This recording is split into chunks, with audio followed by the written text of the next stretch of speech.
Now, Eric has been here before. We are blessed in a sense to have Eric back. Just a quick flag up. He came last time to talk about his research in telekinesis, psychokinesis, if you like. And I'd say, check the SPR website. There's a really good link to Eric's webpage there, which is www. He's got information up on youtube.com/c/LAPDC1. And there's some really interesting tips there of some of the research experiments that Eric has done. So it's really fun. But anyway, Eric today is going to follow up on his presentation on the PA, focusing on the phenomenology of poltergeist hauntings and RSPK cases. The presentation will cover its evolution over the years since the Middle Ages, based on a database of more than 500 cases. Some new findings will be presented concerning the evolution of the structure, sequence of events according to the duration of cases, and the results of a new clustering approach that he's conducted since the work of people like Ford, Connell, Houseman, and Shriver. Segmentation will provide some insights into the ongoing debate of the existence of intrinsic categories of cases as hauntings and poltergeist, as opposed to a linear continuum of events expressing the same phenomenon. The impact of some key poltergeist anomalies of our conception of the reality will also be discussed. So welcome back, Eric. And thank you very much for coming back to talk to us. Thank you very much, Peter, for this introduction, and thank you to SPR to invite me to present this work. I'm very happy to be there. So, as we have already all said, I just come to the next slide. So we first start by a quick poltergeist phenomenology, what we are speaking about. Then we look at the case collection on past quantitative and qualitative studies. We look at the referential we will be used for this study. Then we look at the historical period and cultural geography of this different characteristic of the phenomena, and the impact of the duration of the case on these characteristics. Then we move on the parameters choice for making a segmentation, so making grouping of case, and then making this grouping, and so moving to a conclusion and perspectives. So let's start by the phenomenology. So what we are speaking about some events that could happen either in families or even in business office. For example, here we have an event in Belgium where all the room is upside down, all the furniture is moved. Another one is in USA in 2014. It's a case in the house. So there was a move of furniture and also some graffiti on the wall. And you can see it's like a man upside down with his head. And inside the head, there is a scissor stuck in the wall. And the writing is die, KL, like die, K cylinder. So very, very sympathetic communication. I have my personal witness and investigation in 1983. And so I like to have a concrete example. So I want to maybe I didn't put the audio sharing, sorry. So I'm not sure you will hear that. Did you hear something? No, we can't hear that. No, yeah, sorry. We can't hear anything at all there. Yeah, because I have to maybe we can come back later if needed.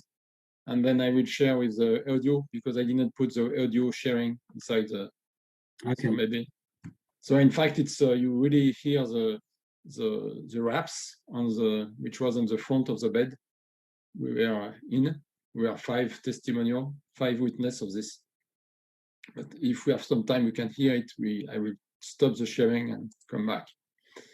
So poltergeist has some reality behind because some insurance paid for noisy spooks in London. It was a case. It was a colonel who was in mission in France, and in his apartment there was many events, and police come I think 6 times to look at it and didn't find any explanation.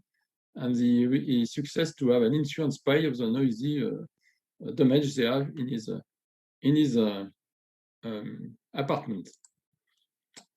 To have a more global view, I show you here the different kind of events or grouping of events you could have.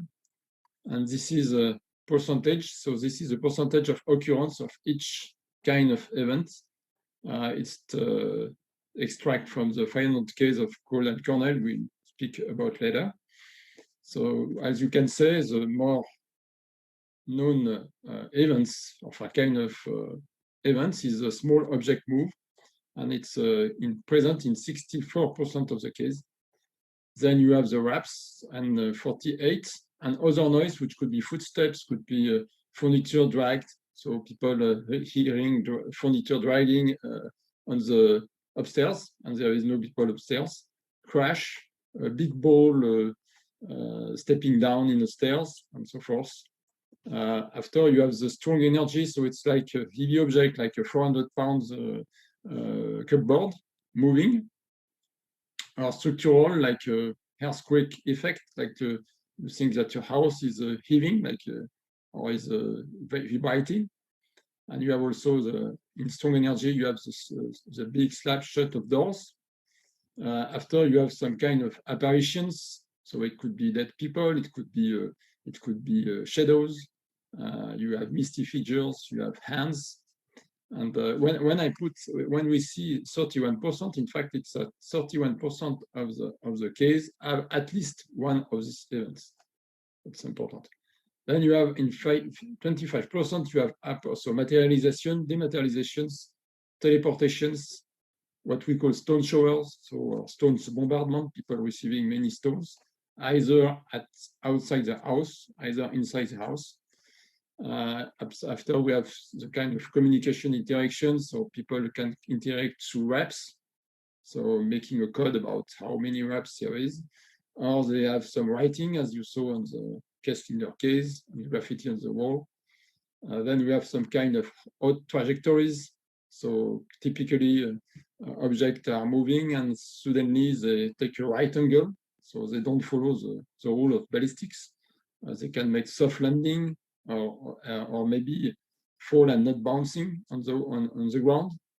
And you have also some case of high precision stocks, like Nottingham, where there is a stone. We make a first hole in the windows, and then there is another stone. We get right piece with the same hole, and people evaluate that it was at 150 feet from the glass. Then we have the aggression, so people are being thrown out of bed, pulled off bed, struck by object, or locked in a room. We have also the doors opening, closing, the latch, fire ignitions. We have some spontaneous breakage, so for example, a glass, a bottle which explodes, candle extinctions, luminous effects, water phenomena, so you have apparition of waters. So water puddle on the ground, or sometimes on the ceiling, and without anything coming in or out below or above the apartment.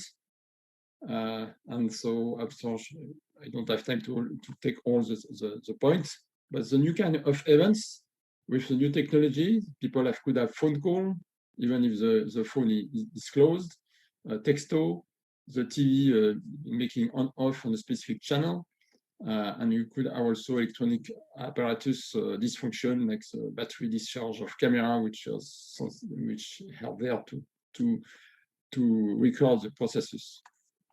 So this is a little shot of all the events you can find. And what is important also, for each case, very often you have many events.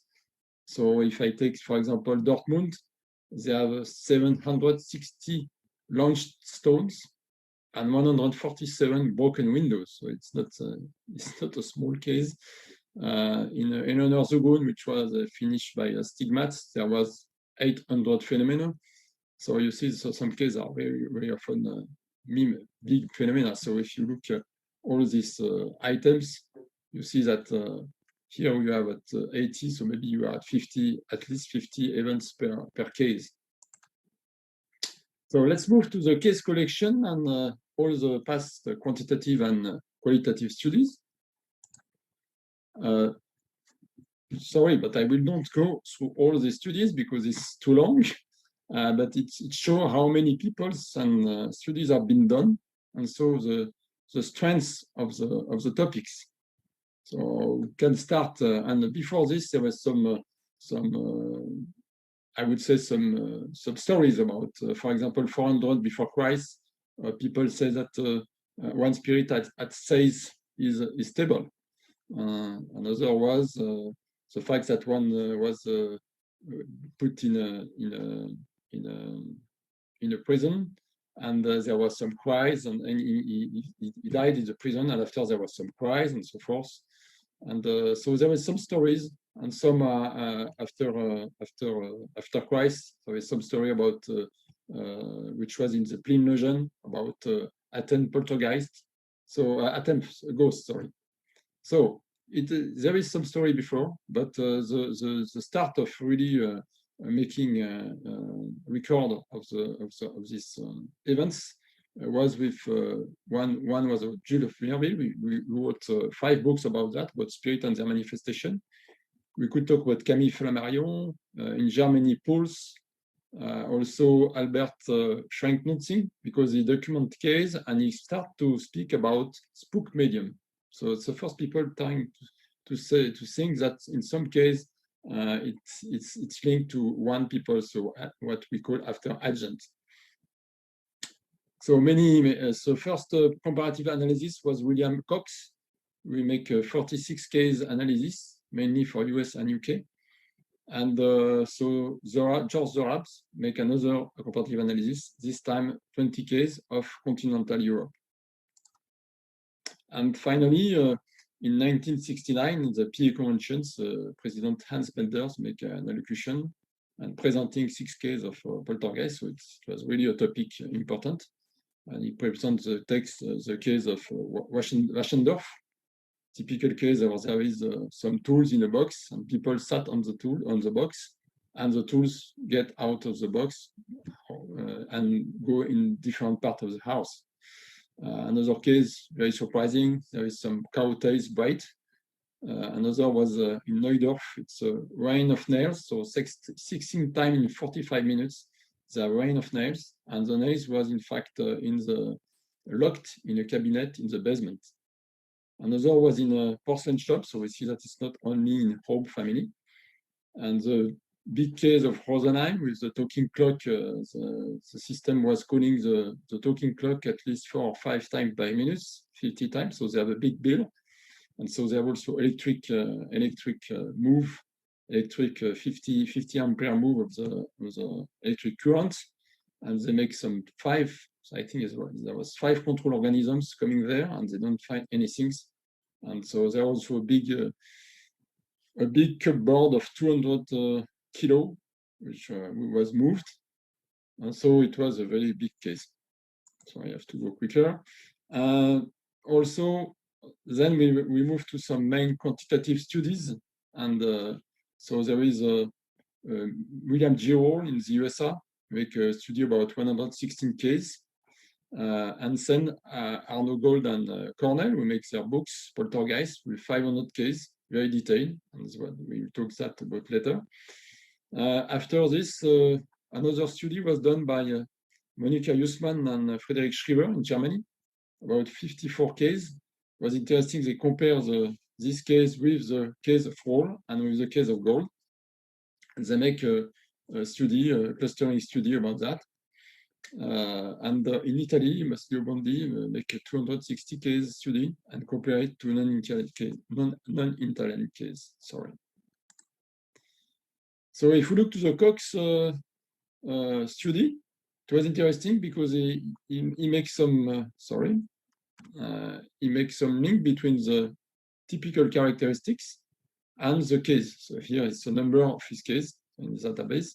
So it was interesting because it was an input by the phenomenology. And it was very interesting visibly by the flights. So he was able to say that there was 2 cases where there is evading effort to catch, which is very interesting features, and swerving around obstructions. And the other was landing lightly as a feather. and or hovering in the air. So it was very interesting because he looked in very details the physical phenomena. Carrington make a interesting input about the mystery of this phenomenon and the fact that we have to combine physical and mind, and also that on 3,075 cases, he has 300, so 80%, 88%, which was surely unexplained.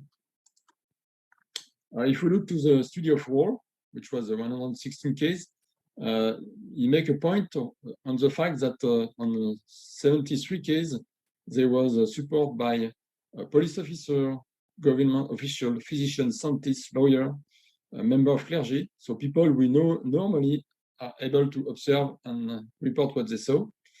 And he says that on the 116 cases, there was 105 we were claims with witness outside of the family. So it shows a strong evidence of all this case. So his concluding remarks on his books, one of his books, was that the case spent 4 centuries on 17 countries. Many cases are from isolated area. For example, we have cases in Alabama and in the countries, and they report the same things that people in India were not the same culture, and at that time there was no internet, so they don't have any reason to communicate between themselves, to communicate about the events.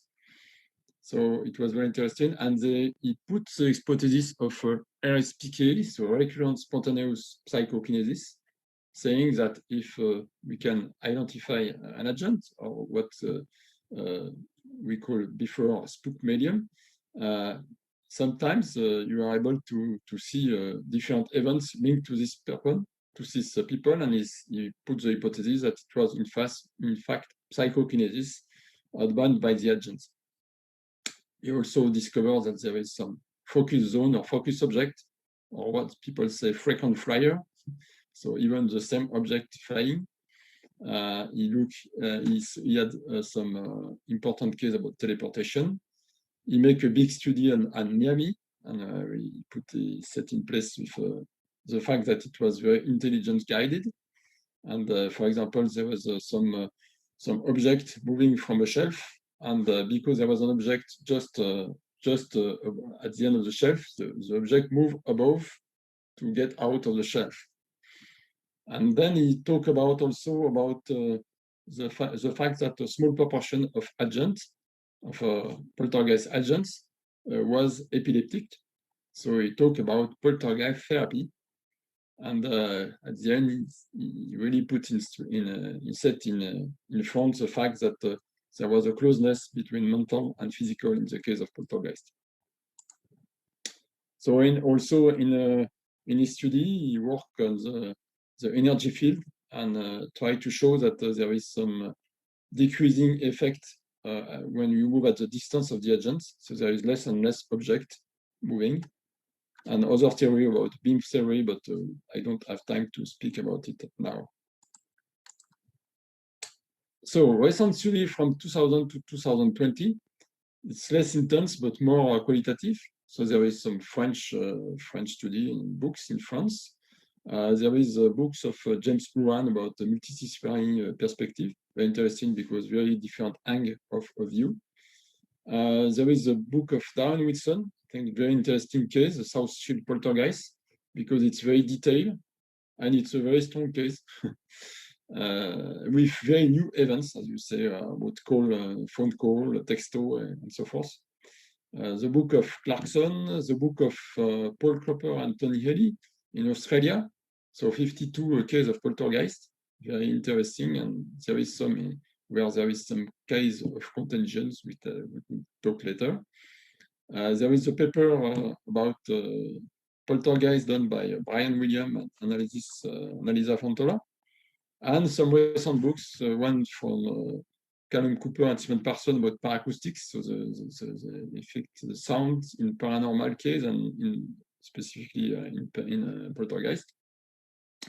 The book of Bottle House from Kees Linders, John Fraser's, the book of Gerard Myers in Germany about Anomalous, and he talked about the spook prison spook. And then some book in France from Mallory Clément, and finally another book of Darren Whitson about poltergeist parallel and contagion, which is very recent and is very interesting because he put new effect on the table. So if we try to make a quantitative estimate of identified case, we know so case we have some information about it. I just first we come from the database of Gold and Cornell, and then we look other authors and we subtract the one which speaks the same case and Gold and Cornell, and the one they are speaking together, so different authors speaking the same case, and so we arrive at the end at around more than 2,000 identified cases, and so it's important. And in the same time, I think we can have at least 800 good documented cases. So let's move to the referential constitution. So how we make our study. So we start by the case of Gold and Cornell because they were very detailed, 63 parameters per case. It is really physical objective effect oriented. So even if we saw that there is 23 or 30% of apparitions, they are always with, or mainly with, physical and objective effects. In fact, we have 482 cases with physical objective effect. They are very good, they are well backed because 140 cases have a report in a journal reflector committee. And the good approach also is that there is a level of testimony and a level of detail for each case. So we digitalize all these cases and we make sort by periods, geographic, level of testimony, level of detail, and we make consolidation with other authors to do that. And so we arrive at a case where in Europe, so mainly in Europe, we'll see in Europe, in North America, Asia, so also that the blue dot, Africa, some, Madagascar, and some in South America. So clearly the number of cases per country is mainly in Europe and US, and with a tropism of UK, but the book is done in UK, so it's normal that there is more cases in UK. So if we look to the result, we split, in fact, the study in different periods. So the Middle Age, the early modern age, and then the period between modern age and the beginning of wave of spirit wave, the Fox sisters, and then from the Fox sisters and the end of wave spirit in around 1940, so end of World War II, and then last period. So if we look the number of cases per year, because it's easier to compare, we can see that there is an increase on this base, and then we have a little decrease on this part. And if we make a forecast, if we integrate the case we know, we could move at again around 2 cases documented per year. If you look to the trend of the level of testimonial, you could see that it's increasing along the period, which is good things, also with the average of detail. And if you look to what we call investigators, it's a moderate outside observer, so either police, clergy, parapsychologists, and sometimes person inside, but very detached and competent. So here we have the move of investigators along the period. So we have 50% in the last case. And what you can see that the fraud detected is stabilizing around 10%, which is good because if we have a big increase, it could be that we need more investigators to have less fraud. So that's a good point. So in the case, you can for each case you can define if there is nocturnal event and if there is diurnal event. So you can have the two. So you can see if you move from the Middle Age until 1955, you have an increase of nocturnal and then a decrease, and close the same for diurnal. so not very big move. If you look to the split between poltergeist agent and haunted house, so center house, you have 40% of case with an agent identified. We have 12% with center house, and you have more than 40%, so 49%, which are others. So that's important also. We can just say that there is agent and center house. I think that there is other case, and we'll see that in more detail later. The age of poltergeist, again, along the historical period. You have in blue, it's when the agent is less than 20 years old. So in fact, you see that it's at least 30% and 40% of the case. So it's clearly more with young people when there is an agent detected. And the sex of the agents, at first it was very female-oriented, and then it tends to be more equilibrium. We'll see after. About the components, so what characteristics are in the historical period? So here it's a graphic. You have each period have a color. So here it's the Middle Age, Modern Age, early, and then until Fox Sisters 1940, and then until 1975. So what we can see that globally, so small object, it's not big difference. Larger object, there is less here. Object carry, we are around 20%. Apport, there is no big change here. So not very big move, except maybe on the wraps. There is less wraps on the last period. About luminous effects, we have less luminous effects. So maybe we can explain that because we have some electricity in the house. So maybe we have less black place in the house. Incendiary effects. So maybe there were more criminal here. We don't know. And electrical equipment, normal. We have more here because it's the beginning of electricity. So it's also good because it shows that the database is coherent. So other characteristic phenomena, we can see the aggressions here, obsessions. We saw that there is a decrease and a big decrease because here it's green, it's this period, and there is no in this period. So we saw that there is a cultural change about the interpretation of the events. And levitation also because in fact when people are thrown out of bed, it's not now it's not taken as levitation. Levitation is more look around mystical or some physical mediumships like Douglas Home. If we look now on through the countries, so cross-cultural aspects, so we chose to work with 10 countries. You have the number of cases on each one. So if you look from the different countries are here, and the colors are linked to the kind of event. So if you look to the countries which are US or Europe, you are close to the same curve. There is no big move. Main move is, I think, it's around India. India, there is more apport. And so maybe it's a cultural aspect because in India, all these events are, I would say, close to normal. So they don't have problem with apports.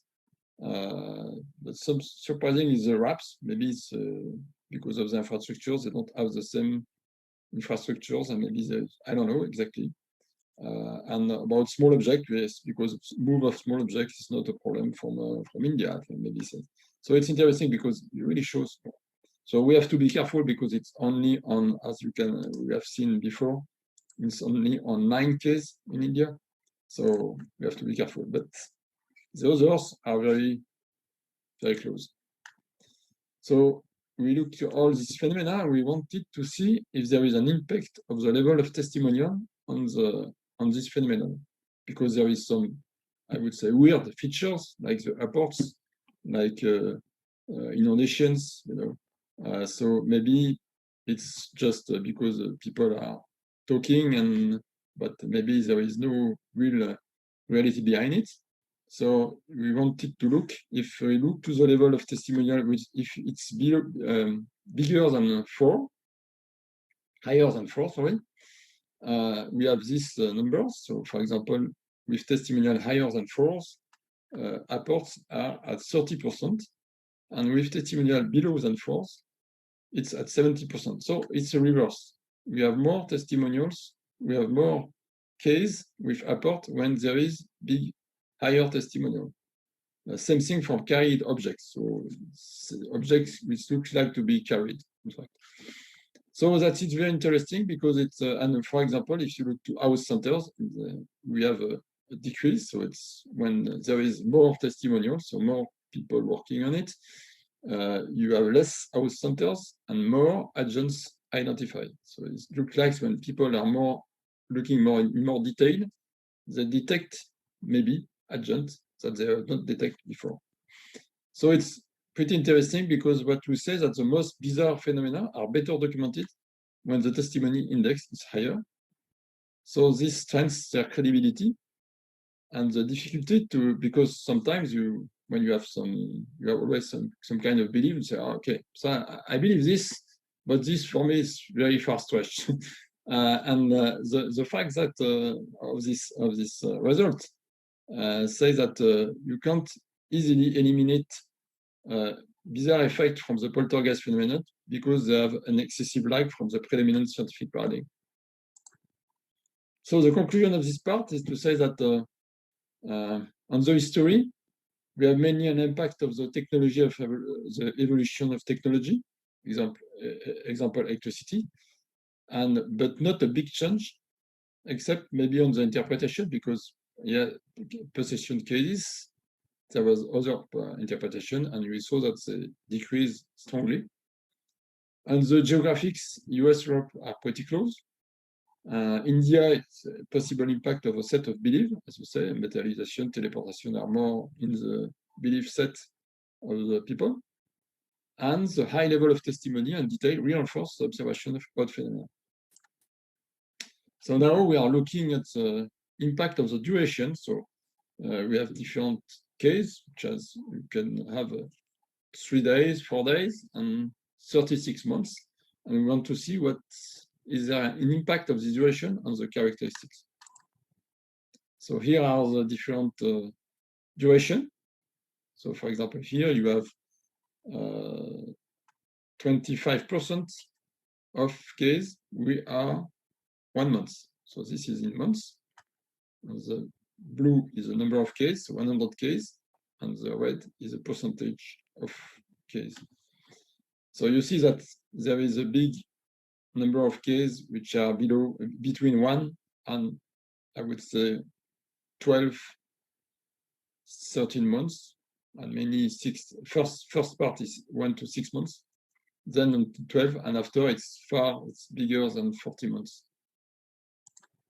So if we look to the impact of this duration on the parameters of diurnal and nocturnal, we could see that if we have case, so the blue is diurnal and the red is nocturnal. If we look at cases which are bigger than 6 months, we can see that we have more nocturnal globally and a decrease of diurnal. If we look at the parameters agent, which is an agent 20, the two agents, green and screen. The green agent under 20, you have a decrease here. And if you look to house centers, after 6 months, you have a big increase.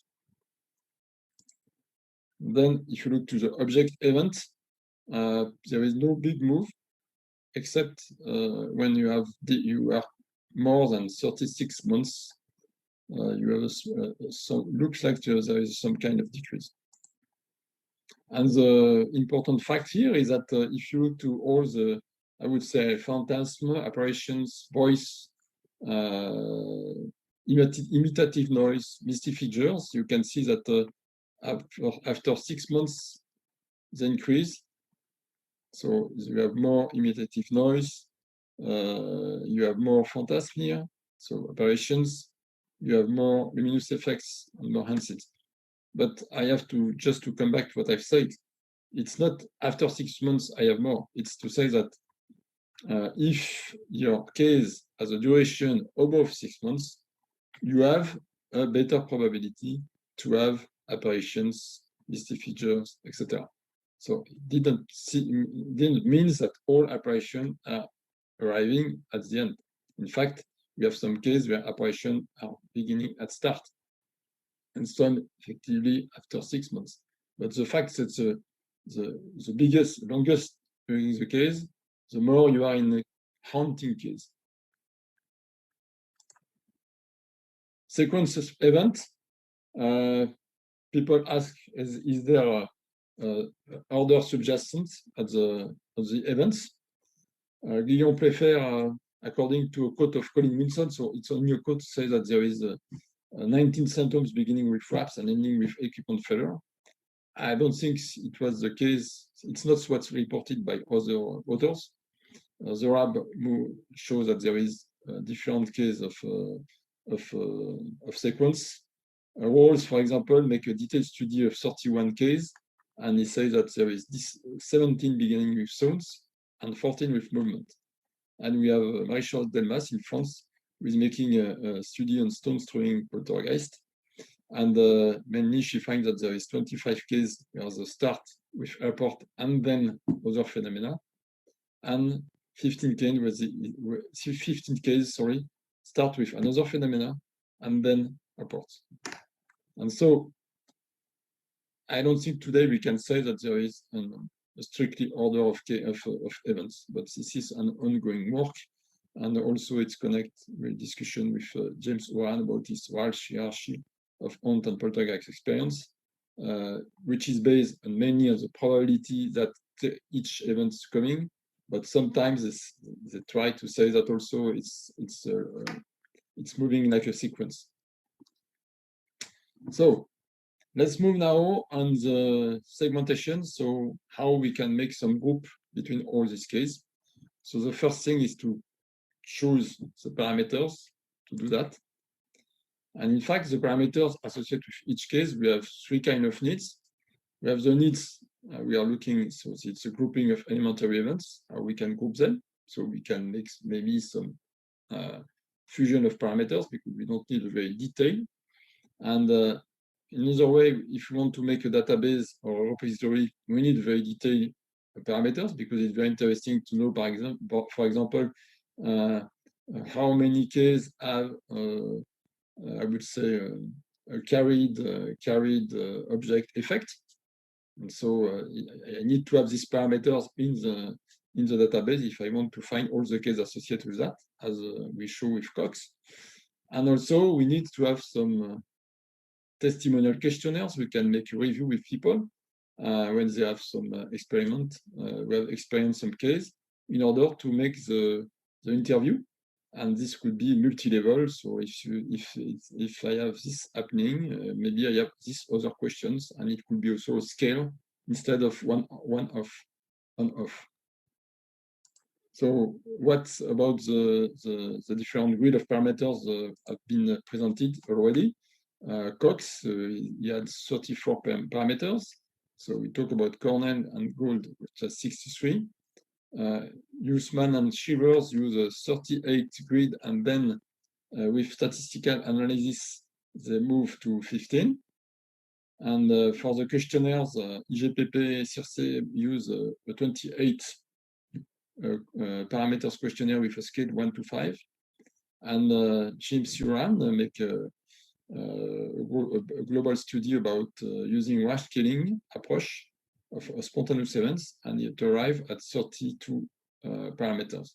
He made a first study in 2001 with 8 parameters, and in 2019 they used 32 parameters. So in fact, we looked to all this, and we finally decide to choose parameters by phenomenological common sense. and not by statistical analysis, because we saw that when we use statistical analysis, mainly on the 63 parameters of golden kernels, we miss some element.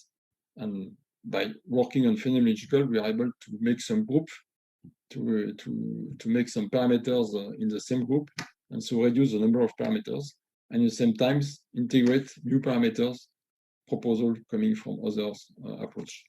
So we arrive at 32 parameters for the segmentation study I will show you. And we work maybe at a 35, 36 parameter for future study, because we have new parameters which was not taken into account in the golden kernel. As you saw, if you say a phone call, texto, and so forth, you have new approach, and also contingent, for example. So let's look to the clustering. So what we do is these parameters. In fact, the initial cluster analysis by golden kernel on the 500 case, they make you take all the case, and in fact, the first split, so the first, because the idea, in fact, is to make grouping by calculating the distance between case. And the first way to split the case was short life versus lasting, agent detected versus haunting, and nocturnal versus no specific. And so that was the first split. And then there are other splits I don't have time to go through, but the first split was really oriented somewhere agent haunting. And so they use the case and they make the cluster of case. In case of IGPP, study of 54 for cases, they in fact use the parameters grouping. So in fact, this is the parameters, the 15 parameters they choose by a statistical analysis. And their first piece was between structure modification versus existing structure behavior. So here it's behavior, and this is modification, novelty, which is connected to the work of von McAdoo about MPI. So if we look now what we've done, so we work with Matlab and e-learning tools, and we take our 500 case and always the same thing. So here is the distance between the case. So 1 is the max. And so you see here is the first split. So it's between this case or one of this case and the others. And after you try another distance, and you have all this case are here and the other case are here. And then step by steps, you come and you put all your cases. And it's like loop back analysis, which try to optimize the distance factors between the different clusters. So you see that we can see some kind of clusters, a grouping of case, and then we can define a split where we want to cut. And as there is some case cluster where there is only one case, we take 15s or 11s to have at least at the end five main cases. 5 main clusters.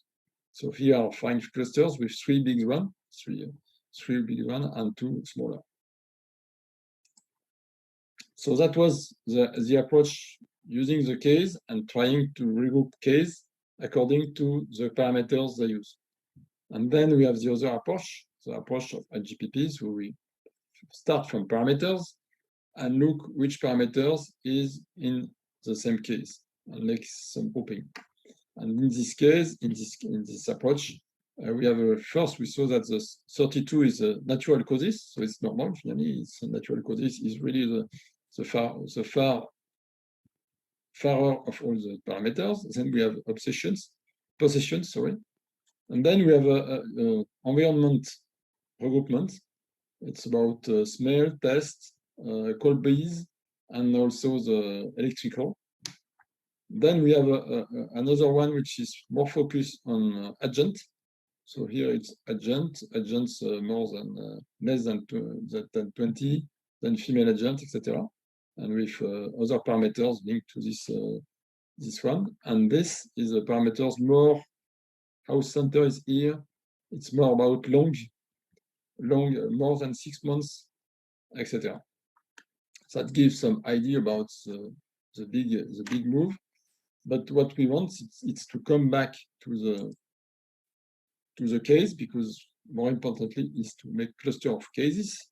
And so the idea is to say how we can characterize the 5 clusters we have here with the occurrence of different parameters on the cluster. So to be clear, here you have the number of cases. For example, the cluster 1, if you look the parameter small object, 100% of its case are with small object.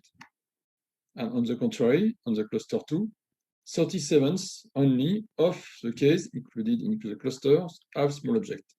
So it gives standard trends on each cluster. So after we will be able to characterize the clusters. So to be easier, we make graphics. So here it's a color associated with each cluster. So for example, the 1 clusters is here. So here you can see here, for example, there is not very here small objects. The red one, you can see that there is more wraps, there is more nocturnal than diurnal, etc. And so to be quick, we make only on the 3 main clusters.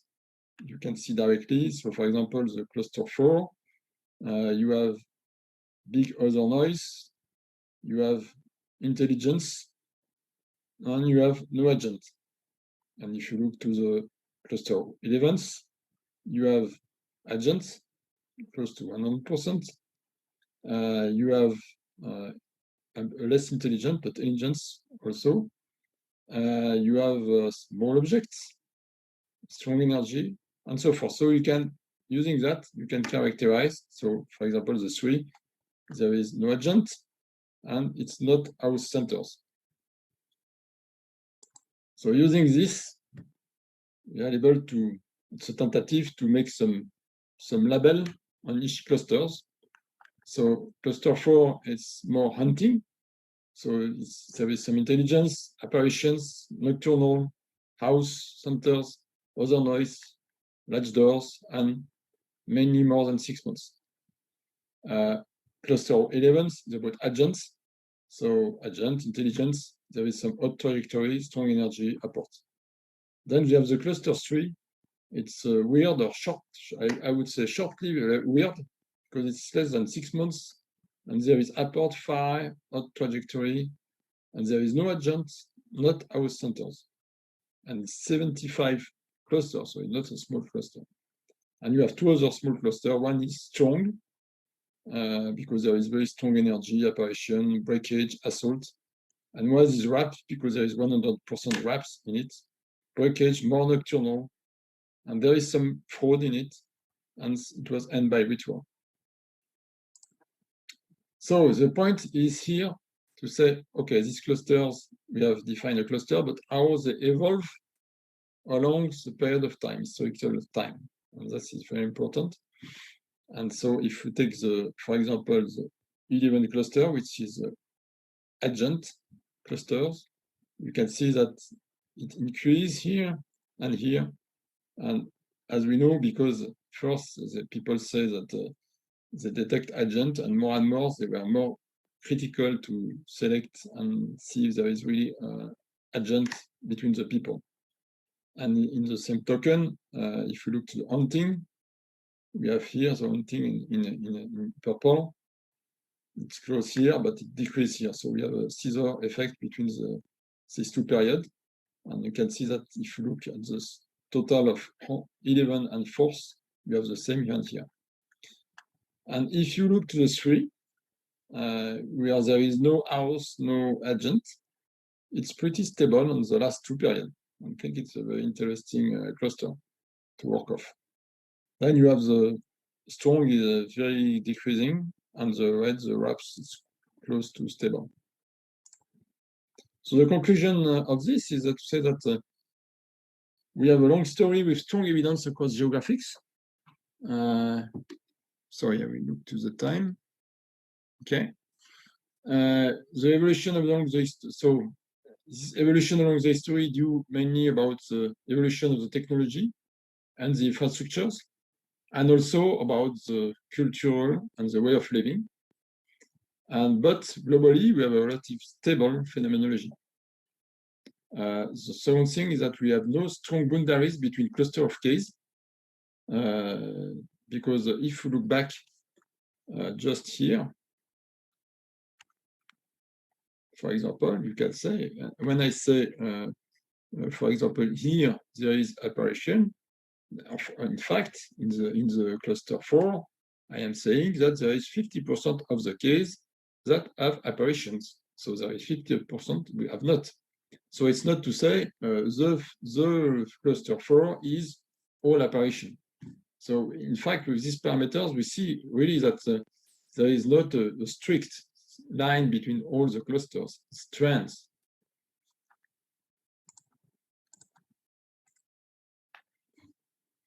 So, importance of the detailed phenomenology for each case. For example, as we saw on the Cox about the flight, we have very detailed information which gets given some very strong impact on the model of the reality we can build behind. We saw that there is a big impact of the duration of the characteristics. So, for example, we have more haunting-like if we are more than 6 months. And the cluster 3 was no agent, no house centers. So maybe we can look more to see if there is some kind of contagion case, because report as in Australian case and or by Andreessen, and which intelligence in this case, if there is no agents, no house, and where does it fit in the unidimensional approach? Because there is some kind of unidimensional approach. But I don't know. I don't think I will have time to work on it. There is no strict order of events, as we already see, and there is no clear cut between agent subconscious, so agent, external intelligence, and model of pragmatic information. So saying that there is a hiding quality of the systems or kind of elusiveness. So the perspectives, we are looking to make more detailed analysis on the sequence of orders in different cases in the history and in a recent case. We will try to apply the MPI model of von Lucadou and generalized quantum theory on different cases and see exactly how it works, how it fits. Because it could be also, there is some sociological aspect which are clearly confirmed, but is it really a facet of the universe, a strong facet deep in the universe, or is it more something which is a consequence of the belief systems of the people and the group of people? We will work on maybe with James Uran, we are discussing. For example, we want to compare the percentage of occurrence of characteristics in our repository of case, I will show you, with the percentage of answer on each item on the last surveys they've done. So we can see if a survey on people online could be representative of a set of cases with documentation. And more globally, we want to try to collaborate with the psychological perspective. We want to develop a repository with case until 2010, because as I show you, the study was with case until 1975. So we want to make an update of all these cases, and maybe we move at maybe 800 cases, and with more geographics, and with possible input by the phenomenology. As I say, if I want to have all the cases with phi emission, I could have directly the case concerned.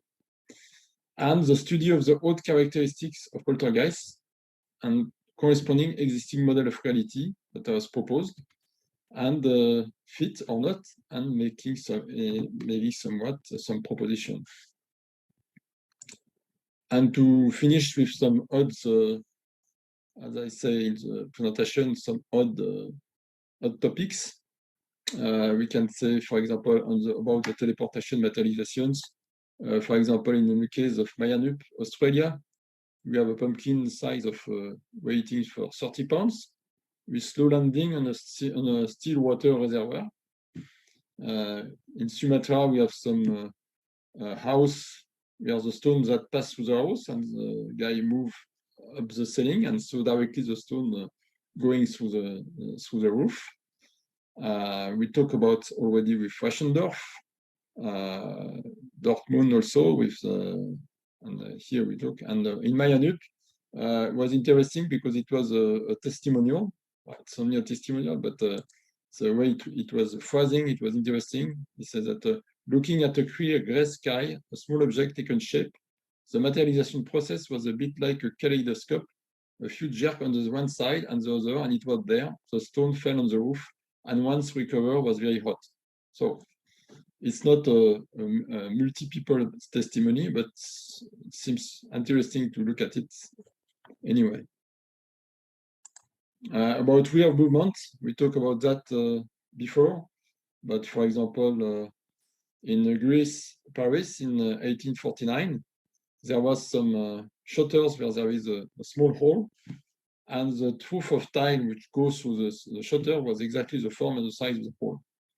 We talked already about Nottingham. For example, in Workshop, UK, there is 4 witnesses, including 1 doctor and 1 policeman, because of a ball which rise from the sink and touch the ceiling and suddenly falls and broke. There is so marked, so things that were launched and marked and returned, like the balloon in Ontario, marked ball put in a bag and in the river, and that returns.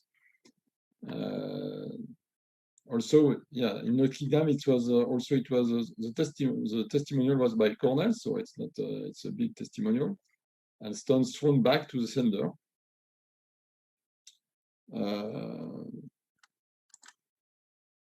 So we talk about the other points. I think that here it's a good example in Australia. So it's in fact it's done with little stones, and the message is car, as you say, but there is many other message which are done in the same way. So for example, peak camera when they put some camera. So very, very interesting, and some also in this case there is some movement synchronization at the milliseconds to avoid plain shot of the camera on an anomalous subject. So as we're speaking about intelligence hiding or hiding intelligence. So I think we are at time now. So I will just move and say thank you for your attention, and I open for the questions. Excellent stuff. Yay. Thank you very much, Eric. Thank you very much. Really, really interesting talk there. Very interesting. Just a quick chat or mention to the chat and the irony. Sorry, it's me and my big mouth actually, because I said this to Peter earlier on, that we had, we've run a number of these webinars and we've not had any technical problems until tonight. And so I'll pick up your questions in the chat. Yeah, I know the irony is not lost on me. And my voice is really, I do apologize for that, but I will pick up your questions. So, but thank you very much, Eric, for that. It's really interesting. There's a lot of information there, a lot of data, a lot there. Yeah, sorry, it's big. I have to sum up, but so it's maybe a bit hard to swallow.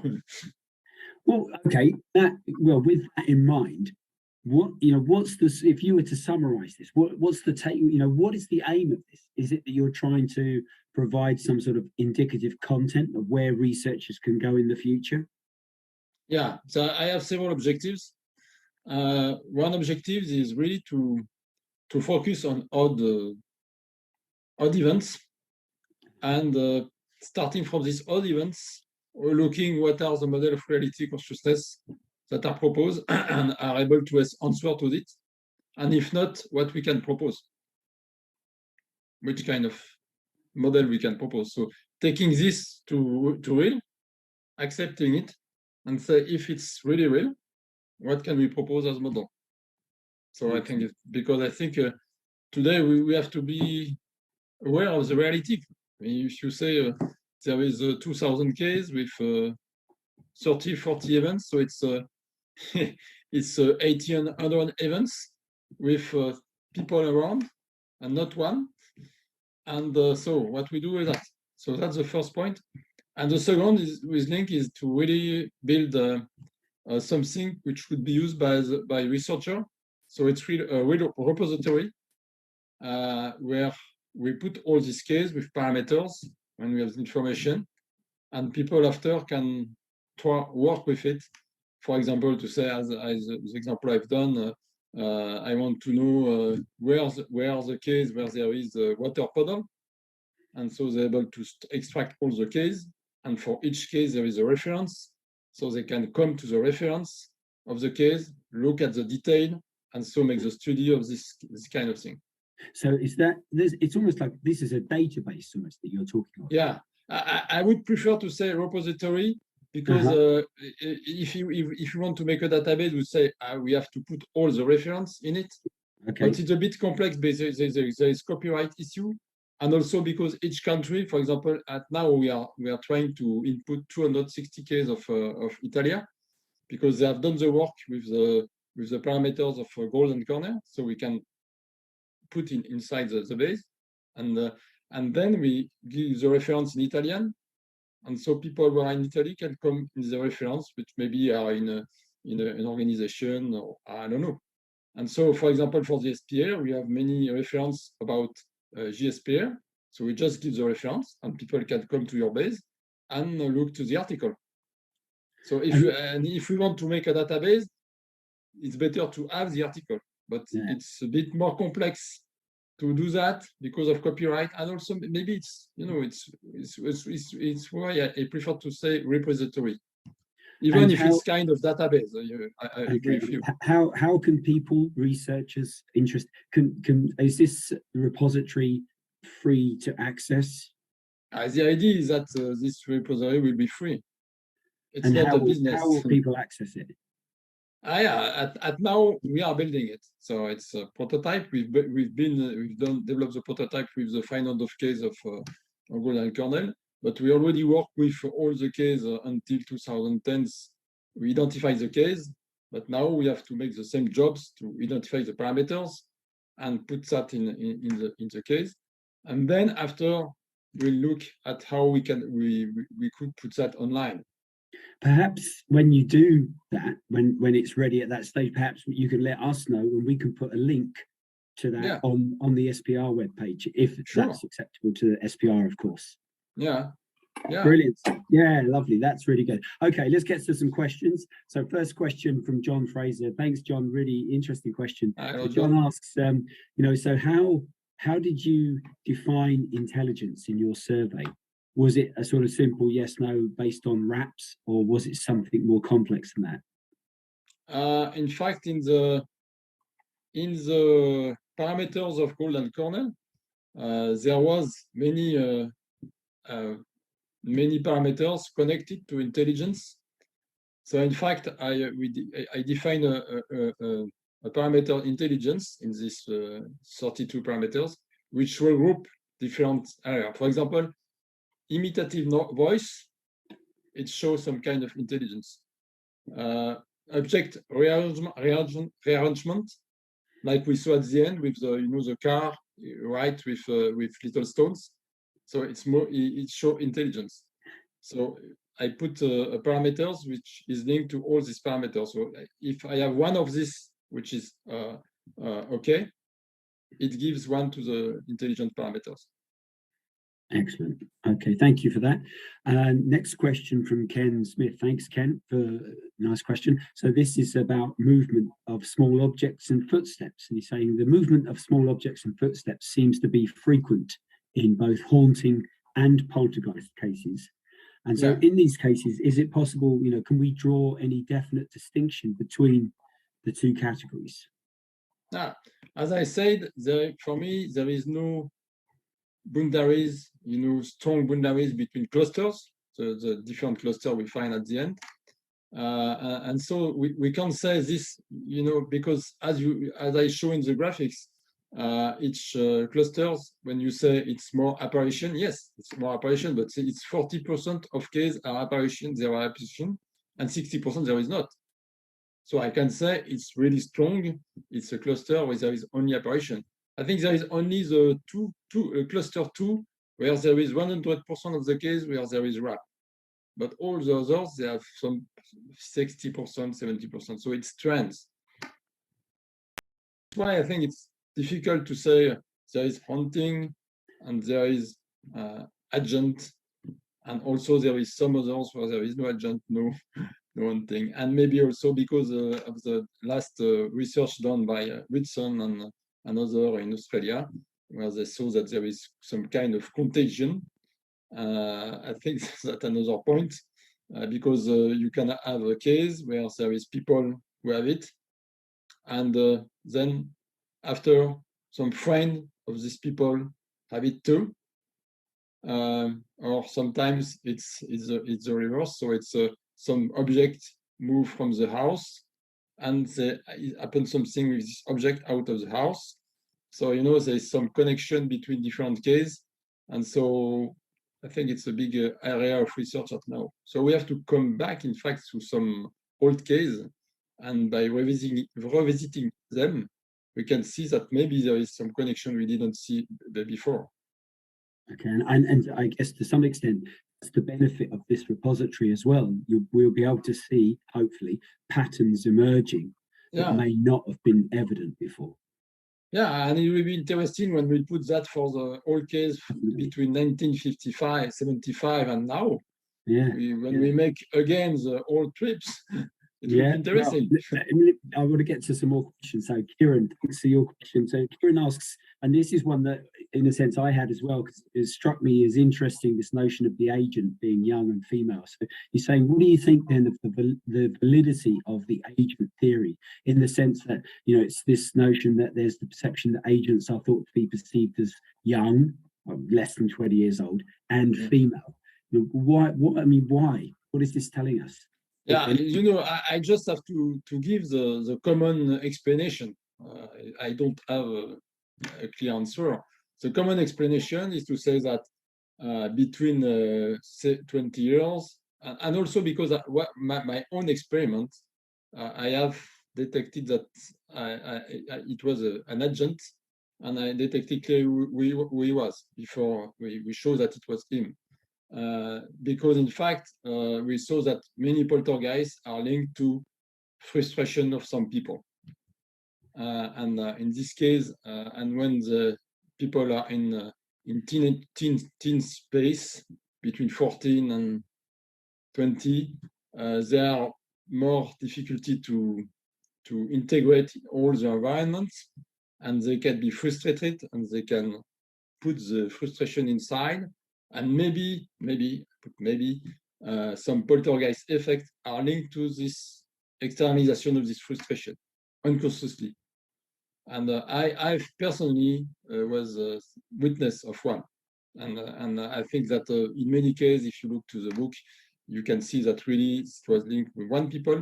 And then they extend, and von Lucado also extends this to systems. So maybe sometimes it's linked to several people with interactions with very emotional things below, in family sometimes. And so when you put outside one, there is no more problem. Okay, this is interesting that you're sort of linking to my next question as well, which comes from Graham. Graham, thanks very much. Nice to see you again. And it links to this notion of emotion, which you've just sort of raised here.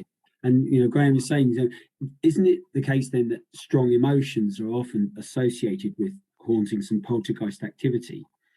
And if so, how might you methodologically measure this? If you think it's worthwhile. Yeah. So sure, if you look to the history of case, and there is some big link with emotions. Sometimes also, if you look to some case, and recent case, you feel that when people are in fears, more they are in fears, more it works. And so you are looking sometimes that the systems is creating fears, so you are fear, and maybe is feeding with that. So that's a theory, but it makes some resonance with many cases. Typically, why, because it could explain also why there is so many cases where the people are targets of stones or others, but they are never touched. There are some cases where there is really struck, but many cases there's many things happening, and if people are moving with big fear and so forth, things are coming stronger.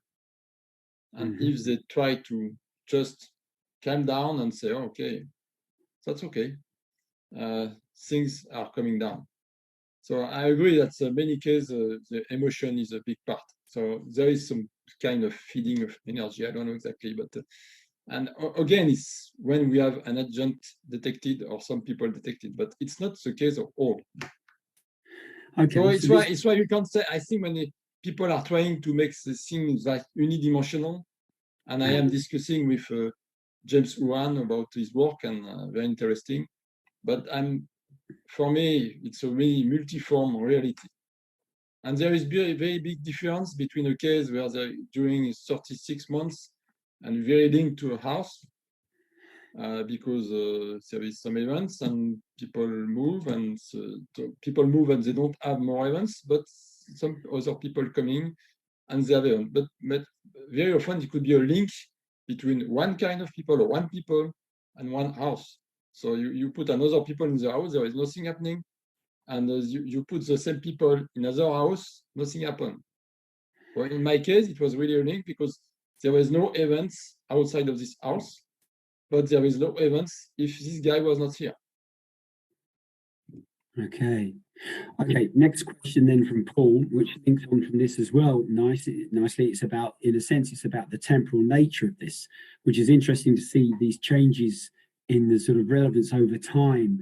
And Paul is saying, do you think it would be fair to say that the number of cases, over time may reflect sort of what he calls human trauma periods? For example, peaking between the Reformation, to Waterloo, then it goes down during the long peace in Europe and gathers pace as we enter, say, World War I or World War II. So do you think there could be some link between, if you like, high periods of anxiety and stress within society? And I'd be interested because we've been through this recently. Everybody's been through this pandemic recently, and I think that would, if that's true, one would expect to see perhaps a peak of cases coming through from that or linked to that. I think that some guy have presented a work I think last year in the SSE PA connections about what happens during the pandemic, and he draws some conclusion.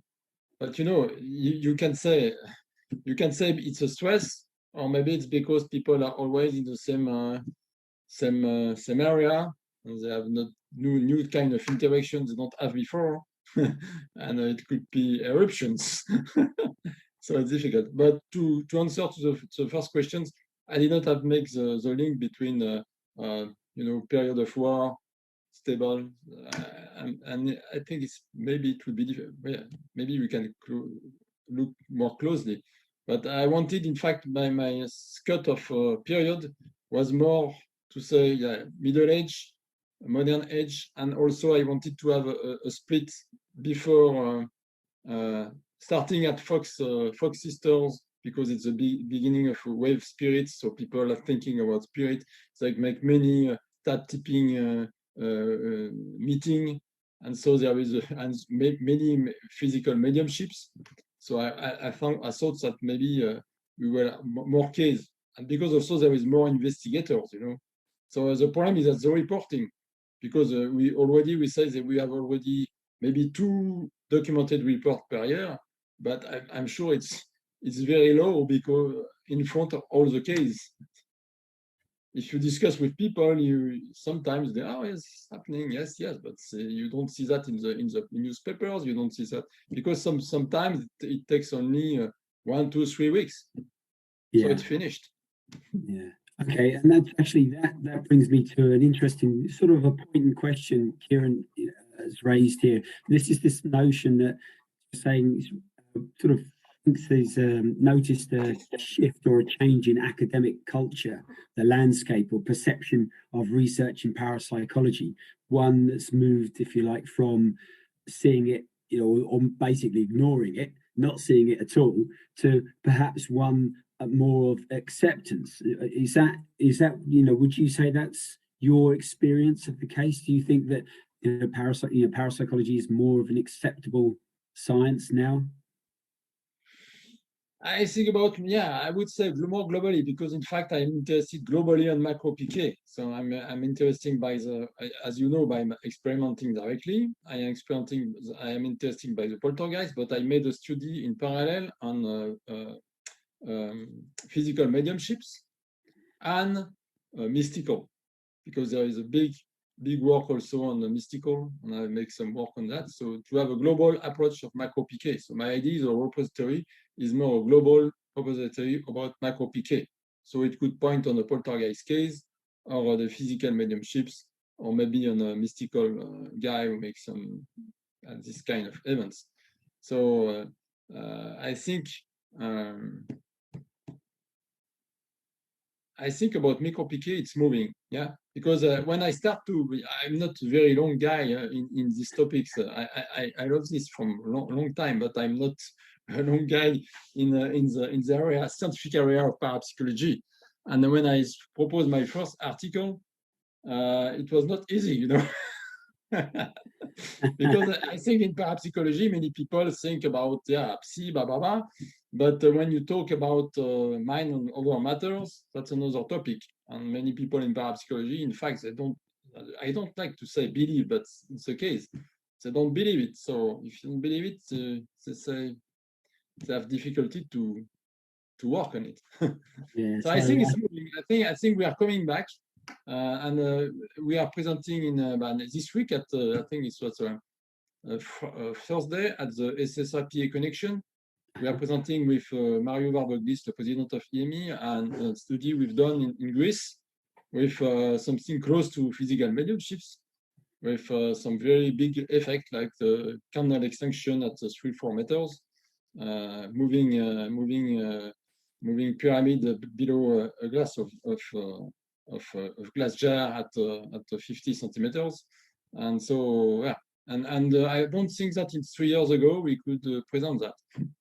And also, I saw that there is some Ramses de Leon presenting some coins apport.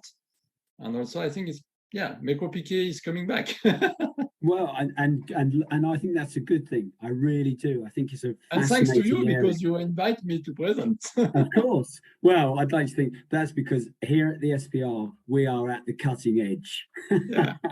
But well, I think that's true. I mean, well, if I'm honest as well, I think we have to say that there's, it's shifting. I think that too. I think it's shifting. I talk to colleagues and they're a little bit, and that's, a little bit more open-minded about the notion.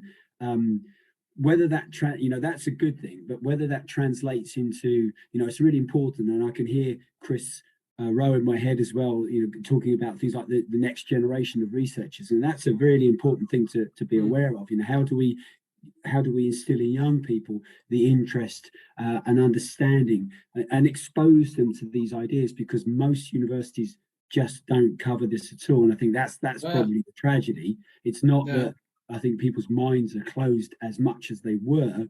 I think they just don't necessarily get the opportunity to view or be exposed to such, the wide range of really interesting findings that's out there. And of course, that's one of the roles of the SPR. So great stuff. I think on this, the big point is that if you look at the research, university research done, and we will know that in France, you can't be financed in France if you make some macro PK research. If you make some psychology research on people having some kind of experiment, you can this. So in fact, if you look to the parapsychological evaluation these years, people who are financed are mainly people coming from psychological field. And so when you come from psychological field, you are less sense to the physical phenomenology of the systems. Our macro PK is mainly, the point is that it's mainly physical sure, there is a psychological issue, and I think it's very interesting to connect the two. So, next generation for me is really to make psychophysical things. So, connect the two competencies. But I think the last 3 years, mainly people are coming only for the psychologics, and so they are not very interesting by the phenomenology effect, physical effect. And in Poltergeist, that's a big part. Yeah. You can say it's only phantasm apparitions in my brain. Okay, now I want to pick up on a point that John Laughlin has made, and I think it's a really interesting point because it goes back to this idea of the repository that you're creating. Yeah. And in essence, he's saying, is there a particular template that would, that you could put together that the researchers that would make it easier for you to incorporate research? So for example, as you move forwards, is there information that you could provide that future researchers could ensure that they include this information in a particular way to ensure that information then goes in your template? Is there something like that that's going to be made available? Yeah, in fact, yes, because to build the parameters, 32 parameters, I work with all the parameters which are already published. And when I saw the work of James Huran, I thought maybe it's good because they work together to make this to work. But now I saw that there is two ways to work on it. And some are very different because, as I say, phenomenological. For example, I'm interested to say, is there latch or doors, slam? So, and in the James Huran approach, it's a questionnaire, so it's more, do you are in presence of object moving or levitation, or do we have a sound? Is it a sound recorded, etc.? So even if you have 32 parameters in the case, it's not the same. And so I think we have a first work to do about that. But about our base, once we are more clear about today, we are at 80 parameters. I think we are 80. We add some parameters at the golden kernel because it's like Windows and so forth. We have to be able to integrate the old work. So we have 63 parameters. That's fine. That works. So we have to add some parameters. So because, as I said, there is two kinds of parameters. There is the one we want to have in the repository. So we have to have as much detail as we can. And there is the parameters we use for make the clustering. And so we have more smaller parameters. So 32, it's okay. We have to regroup. So if the question is more about the 83, so we can make some, I think, some publication after about the parameters we needed to put in the repository, so people can work on this. Yeah, sure. Okay. And I'm looking maybe to make an article, maybe for SPR. I don't know. Yeah, I think it's a good idea. Now, this could well be the last question. So, Graham, thank you very much for this. And it links to this because it says, so if you had the chance to investigate a fresh case, what measurements would you want to make or take in order? He says to prove or disprove theory, but we'll put theory to one side from it. But what measurements, or in your view, parameters, which are there ones that you think are more important? Yeah, sure. There is parameters more important than others. The first is to see if you identify some people linked to the problem. So is it agent oriented or not? And then there are several people implied. And then is there some contagion effect? Because I think it's also new parameters very important. And the parameters that we have now, it's about the texto, and so because we can make some record. So if we can make some record of the fact. So if visual camera, blah blah blah. And also, it's why I put in the perspective. What I want really to check also is, the Van Lucadou approach about the hiding qualities of systems. Is it really hiding quality inside the systems, the universe systems, I would say? So, or is it some kind of intelligence behind? And so this would be very interesting to be tested. Excellent. Because many people are asking the same question, you know, is it person dead coming back? Is it only my unconscious working?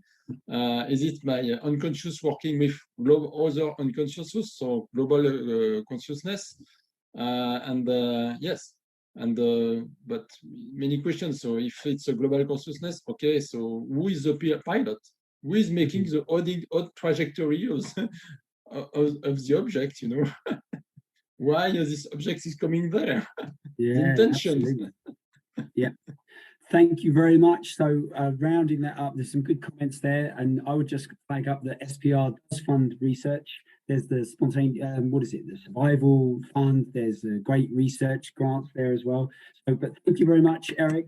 A round of applause for everybody. Thank you for coming back. It's really, really interesting to hear you talk, and also doubly interesting to hear about your other research in PK.